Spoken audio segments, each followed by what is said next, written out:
ourselves BRPR, it's kind of catchy, and we decided to keep the theme of incorporating both Baton Rouge and New Orleans, so we use the fleur-de-lis as our logo. And I'm Samantha Rebo. I was one of the strategy directors. I'm Kirsty Artigo. I was the account liaison. I'm Rachel, and I was the writing director. I'm Lee Fair, and I was the design director. I'm Jamie Spinello, and I was another strategy director. We worked with Cindy Denny. She is from Hi-Hat Management. It is her own business that she's starting out, a public relations firm in New Orleans, and she was our liaison to Bywater. She worked with them. We actually started out working with North Rampart. They were our original client, and things kind of fell through with them, so then we picked up Bywater Community Development Corporation, and Cindy kind of guided us, and we got a lot of information talking to her. She was so excited to work with us, and she was always trying to get us excited about working with Bywater and the New Orleans area. And if you want to check out, that's her new website and her Twitter. She has some great interesting. So the Bywater Community Development Corporation's mission statement is to promote the safety and well-being of New Orleans Bywater residents by nurturing a sense of community through strong support for the arts, commerce, home ownership, and education.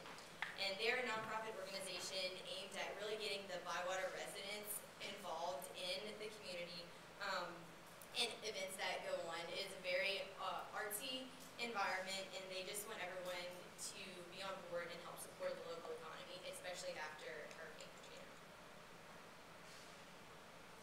All right, now I'm going to move on and talk about research. The first thing that we did was on September 13th, we met with Cindy.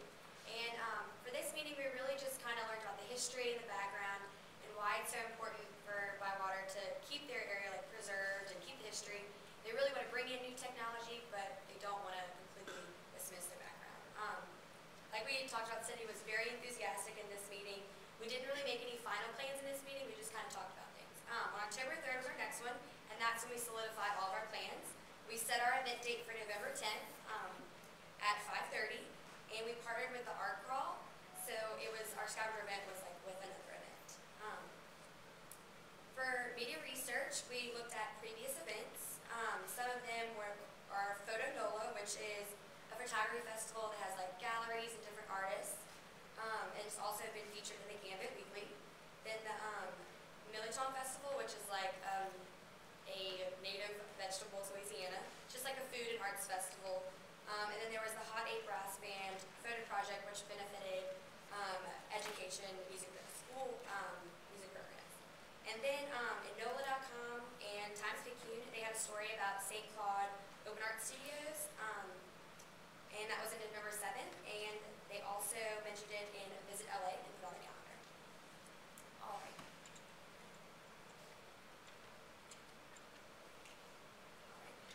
And for SWAT, like most nonprofits, you're going to be faced with challenges and advantages internally and externally. Internally, for Bywater CDC, there was a lack of staff and support. Externally, there was no funding from the state. And also, they lacked a positive media coverage. Actually, their challenges ended up working in our favor because we got to create exposure and brand for the organization. For strengths, we get to support many events, like I said, Photo Nola, Milliton Festival, St. Claude's Art District's Silence, NOLA Life and Culture, and Daiquiri Fest.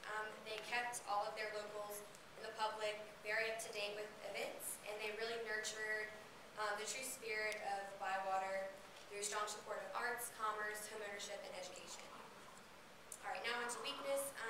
They failed to reach a variety of demographics. Their older demographic had a very negative point of view of Bywater. It was different than their younger demographic. They lacked employees, as I said, and volunteers, which created problems because there was no consistency. They neglected their Facebook and website, and there was little to no social media interaction. And they also had little attention from the city of New Orleans, which was probably due to the fact that they lacked to expand their advertisement to places outside of Bywater. For opportunities, they got to support, or they can support more organizations, become more involved in local events, They can open joint ventures with other nonprofits. They can coordinate scavenger events throughout New Orleans with other organizations, and they can also venture into surrounding areas to gain support. All right, now onto their threats. Are other nonprofits that support the same thing, like arts and history, things like that, very artsy kind of nonprofits. Another threat is other festivals that are near the date or close to it, just because people's schedules and coming could be a hassle. Also, adjacent neighborhoods and their influences could be different. The final threat is other applications such as Foursquare.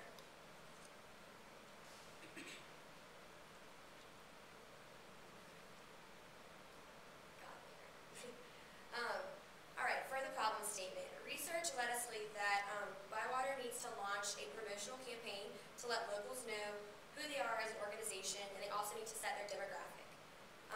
As BRPR, we needed to use Scavenger to raise awareness and promote and improve Bywater. Another thing we need to do was to better and more frequently update Bywater CDC social media outlets, because their website and that was often static.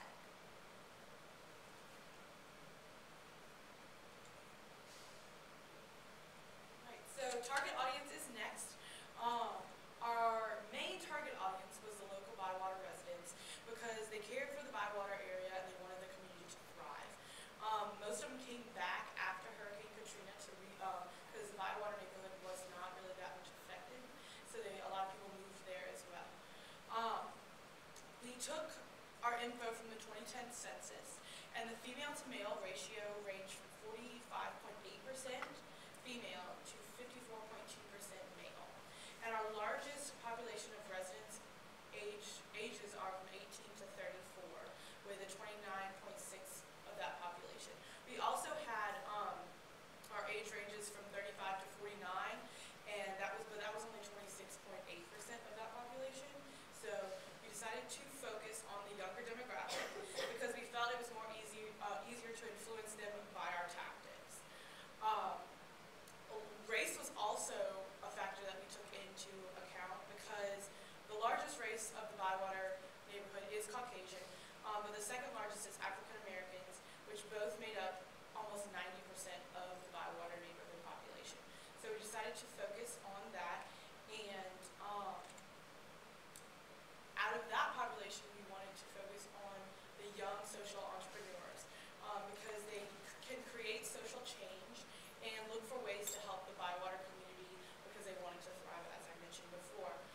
We reached them by our promotional pieces and encouraged them to be active in community events such as the art walk and the art crawl. Now onto our general plan. Our plan was, our goals were first to incorporate Scavenger into the Bywater Community Development Corporation art walk, and to encourage the local residents 18 to 34 to join in on that. Also to gain media attention through our promotional pieces, which we did have success on, as Christy said, from NOLA.com and has been leading. And also to have attendees participate in our scavenger trek during the art walk. Our objectives were to create awareness of the Bywater Community Development Corporation among 60% of the art walk attendees on November 10th, which that was our event date. Also to create a 70% favorable ranking of the Bywater Community Development Corporation, and to have at least 60% of the art walk attendees participate in BRPR's scavenger trek. Our strategies was our communication plan, and we wanted to promote the Bywater area, and we included, on our trek, we included stops at the local art galleries in the Bywater, and you'll see our trek later on in our presentation. And we did challenges to help engage our target audience of young entrepreneurs, and guide them around the art walk on St. Claude.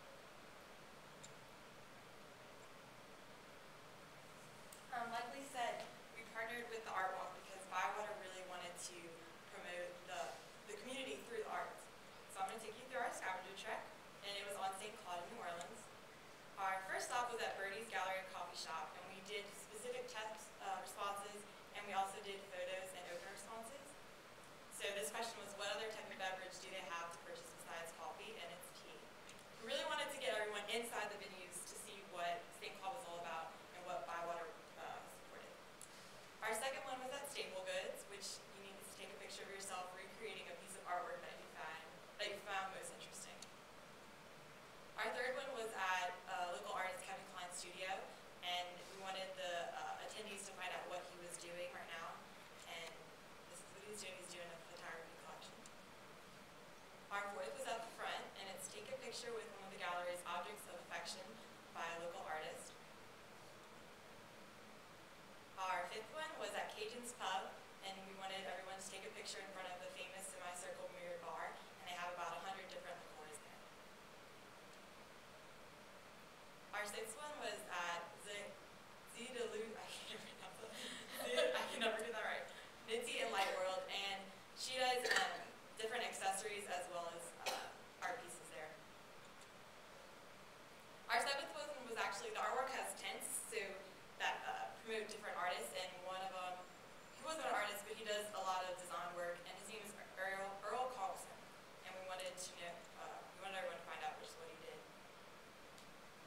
Our final one was Nameless Art, and we wanted the people to figure out why did she name her art Nameless Art, and she said she was inspired by someone she met that their art was named Happy Art. So that was our final part. Our tactics, we created a various number of promotional tactics, first starting with a news release, and we just wanted to send this to Gambit Weekly and NOLA Media Group to tell them what our trek was about, who Bywater was, and what we were doing. Another one of our tactics was a letter to the editor. It just briefly explained the scavenger app and how we were going to incorporate it with our event. The letter was sent to the New Orleans Times-Picayune, and since the Bywater isn't really a well-known area, we thought that a letter to the editor would gain a bigger audience.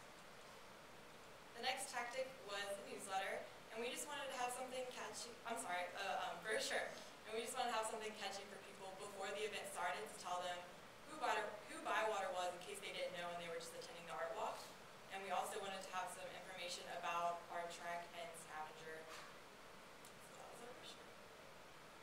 The next piece we used was a social media release, and we wanted to send this out to the New Orleans media. That way they could just get a better understanding of what we were doing and exactly what Bywater was trying to do, and they could put that out to their media. So we just created this so they would have links to videos about places in Bywater and different related links about Bywater.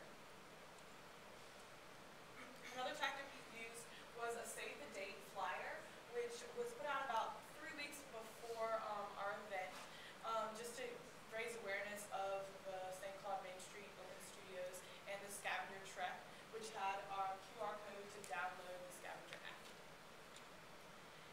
And this was also related to the save the date flyer, was our day of the event flyer for the scavenger trek, to make sure everyone knows that we are on scavenger and they can have challenges and receive prizes.